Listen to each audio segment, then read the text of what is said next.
భజ గోవిందం 11వ శ్లోకము. మా కురు ధన జన యౌవన గర్వం హరతి నిమేషాత్ కాలః సర్వం మాయామయమిదమఖిలం హిత్వా బ్రహ్మపదం త్వం ప్రవిశ విదిత్వా భజ గోవిందం గోవిందం భజ మూఢమతే. మా కురు ధన జన యౌవన గర్వం హరతి నిమేషాత్ కాలః సర్వం మాయామయమిదమఖిలం హిత్వా బ్రహ్మపదం త్వం ప్రవిశ విదిత్వా. భావము: డబ్బు ఉందని, జనం ఉన్నారని, యవ్వనములో ఉన్నావని మిడిసిపడకు.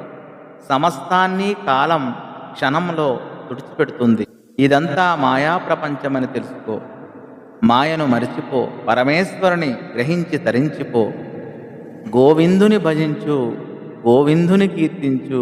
ఓ మందమతి, గోవిందుని సేవించు. వ్యాఖ్య: నీటి నుండి నేయి లభించదు, ఇసుక నుండి తైలం ఉత్పన్నం కాదు, అగ్నిలో శీతలత్వం ఉండదు, ప్రపంచంలో సుఖం గోచరించదు. అనిత్యమైన ప్రపంచంలో నిత్యమనేది కుందేటి కొమ్ము లాంటిది. ధన జన యవనాదులను చూసుకొని అభిమానంతో విర్రవేగడం వెర్రితనమే అవుతుంది. అభిమానమే అనర్థ హేతువు. అభిమానస్య జ్ఞాన ప్రతిబంధకత్వాత్ సాకల్యేన తం పరిత్యజ. అభిమానమనేది జ్ఞానానికి ప్రతిబంధకం కనుక దానిని సమూలంగా విడిచిపెట్టమన్నారు శ్రీ స్వయం ప్రకాశ యతీంద్రుడు. అంతేకాదు, ఈ దృశ్యమాన రూపమైన ప్రపంచము మాయాస్వరూపము. ముత్యపు చిప్పలో వెండిలాగా మెరిసిపోతూ ఉంటుంది.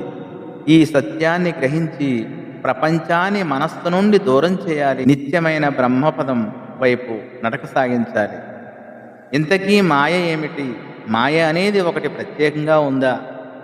ఒకవేళ ఉంటే అది బ్రహ్మము కన్నా వేరుగా ఉన్నట్టే కదా. బ్రహ్మము కన్నా మాయ వేరుగా ఉంటే బ్రహ్మము యొక్క అనంతత్వానికి భంగం వాటిల్లదా? అలాగని మాయ లేనిదే అని చెబుతామంటే, మాయ లేకపోతే ఈ గోచరించే ప్రపంచం దేని కార్యం?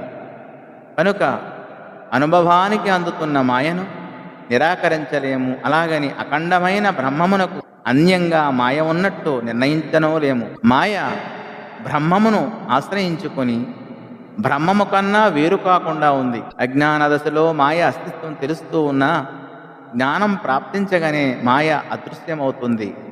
మాయ అదృశ్యం కాగానే మాయారూపమైన ప్రపంచం కూడా ఎండమావిలాగా గోచరిస్తూ ఉంటుంది.